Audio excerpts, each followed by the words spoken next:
مولانا طارق جمیل صاحب کا یہ کہنا کہ مسلمانوں کو اسلام نے پیش قدمی کا حکم نہیں دیا، یہ درست نہیں۔ اسی مقصد کے تحت صحابہ کرام نے پیش قدمی کی۔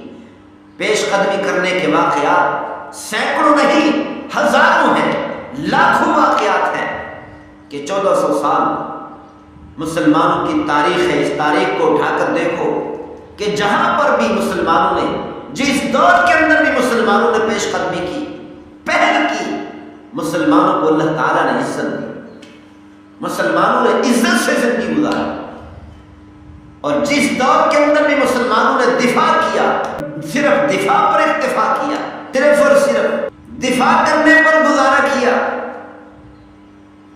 تو اس دور میں مسلمانوں کو شکست ہوئی، مسلمانوں کو ذلت کا سامنا کرنا پڑا، مسلمانوں کی عزت پامال ہو گئی، کیونکہ کافر، غیر مسلم، خاص طور پر یہودیت،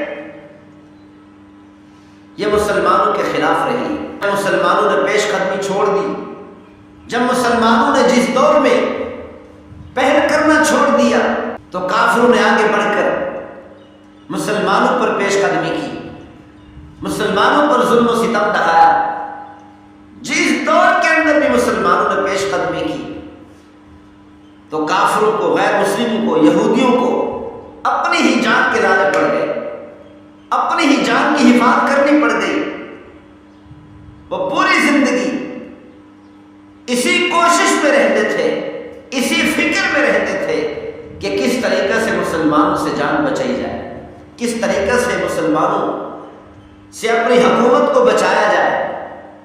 اور جب مسلمان پیش قدمی چھوڑ دیتا تھا تو وہ ظلم و ستم پر آ جاتے تھے، مسلمانوں پر ظلم کرنا شروع کر دیتے تھے، مسلمانوں کی عزت کا خاتمہ ہو جایا کرتا تھا۔ ہارون رشید بادشاہ کا دور ہے، ان کے بارے میں آتا ہے کہ اللہ تعالیٰ نے ان کو بڑی عزت عطا کی تھی۔ کیوں؟ اس لیے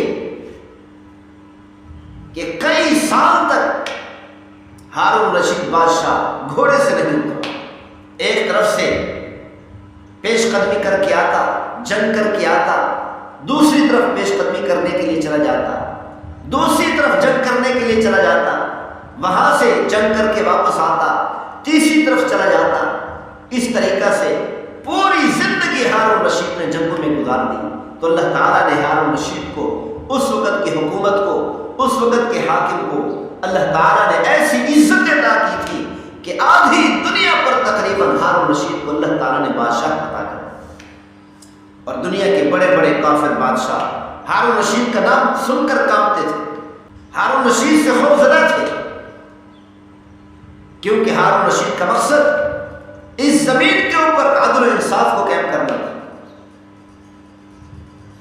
یہی وجہ ہے ہارون رشید علماء کرام کی بات سنا کرتا تھا، علماء کرام کی محفل لگایا کرتا تھا، علماء کرام کی مجالس کے اندر بیٹھا کرتا تھا۔ ایک مرتبہ ہارون رشید کی مجلس لگی ہوئی ہے، اور ہارون رشید کی مجلس میں اکثر علماء ہوا کرتے تھے، اولیاء اللہ ہوا کرتے تھے، کیونکہ ہارون رشید علماء کرام سے بہت محبت کیا کرتا تھا۔ ہارون رشید کی مجلس لگی ہوئی ہے کہ ایک چور کو پکڑ کر لایا گیا۔ ہارون رشید نے علماء کرام سے پوچھا، علماء کرام کیا فتویٰ دیتے ہیں، کیا حکم صادر فرماتے ہیں اس چور کے بارے میں؟ تو ایک عالم نے کہا،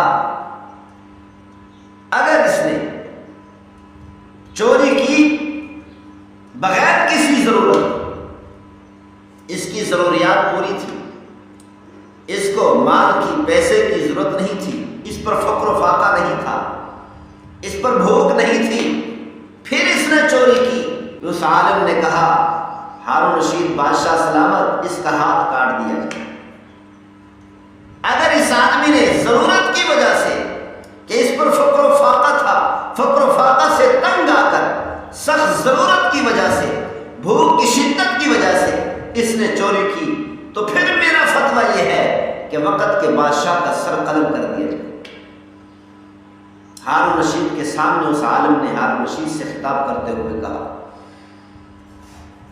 کیوں؟ اس لیے کہ بادشاہ وقت پر لازم ہے، واجب ہے کہ اپنے رعایا میں سے ہر ایک کی ضرورت کو پورا کرے، کہ کہیں اس کے عوام میں سے کوئی ایک شخص بھی فقر و فاقہ میں مبتلا نہ ہو، بھوک میں مبتلا نہ ہو، پریشانی میں مبتلا نہ ہو، اور روزی کی تنگی میں مبتلا نہ ہو۔ اگر بادشاہ نے اس کا خیال نہ کیا تو پھر میرا فتویٰ یہ ہے کہ اس بادشاہ کا سر قلم کر دیا جائے۔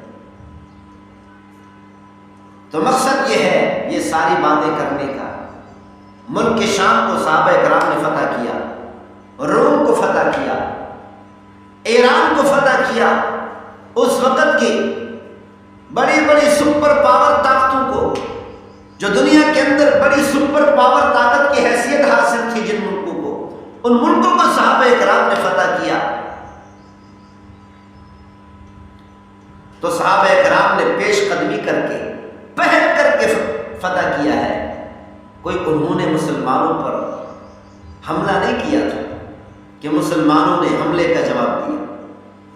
تو ان تمام تاریخی واقعات سے صحابہ کرام کے عمل سے ثابت ہے کہ مسلمانوں پر لازم ہے پیش قدمی کرنا، جیسا کہ آج کل مسلمان صرف دفاع پر اکتفا کر رہے ہیں۔ یہی وجہ ہے مسلمان ذلت کا سامنا کر رہے ہیں، اپنے ہی ملک میں رہ کر ذلت کا سامنا کر رہے ہیں،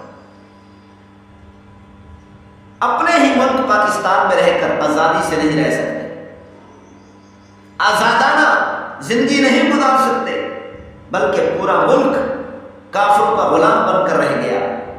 اس کی وجہ صرف یہی ہے کہ مسلمان آج دفاع پر اکتفا کر رہا ہے، پیش قدمی نہیں کر رہا۔ اگر مسلمان پیش قدمی کرتے تو کافروں کو اپنی جان بچانے کی فکر ہوتی، اپنا ملک بچانے کی فکر ہوتی، مسلمانوں پر ظلم کرنے کا خیال تک بھی نہ ہوتا۔ کافروں کے پاس مسلمانوں پر ظلم کرنے کی جرأت تب ہوتی ہے کہ جب مسلمان دفاع کرنا شروع کر دیتا ہے اور مسلمان پیش قدمی چھوڑ دیتا ہے۔ اب کافروں کو مسلمانوں سے کوئی خطرہ نہیں، اسی لیے کافر غیر مسلم یہودیت مسلمانوں کے خلاف سوچتے ہیں، مسلمانوں کو ذلیل کرنے کی سوچتے ہیں، مسلمانوں کو ختم کرنے کی سوچتے ہیں۔ جیسا کہ آج اسرائیل کے اندر مسلمانوں پر ظلم و ستم کیا جا رہا ہے، کشمیر کے اندر ظلم و ستم کیا جا رہا ہے۔ تو بہرحال یہ کہنا کہ مسلمانوں کو اسلام نے پیش قدمی کا حکم نہیں دیا، یہ درست نہیں۔ ہاں یہ ہے کہ اسلام نے مسلمانوں کو حکم دیا کہ کسی پر ظلم نہ کریں، بد امنی کا خاتمہ کریں، فسادات کا خاتمہ کریں، اس دھرتی پر، اس زمین پر عدل و انصاف کو رائج کریں، قائم کریں۔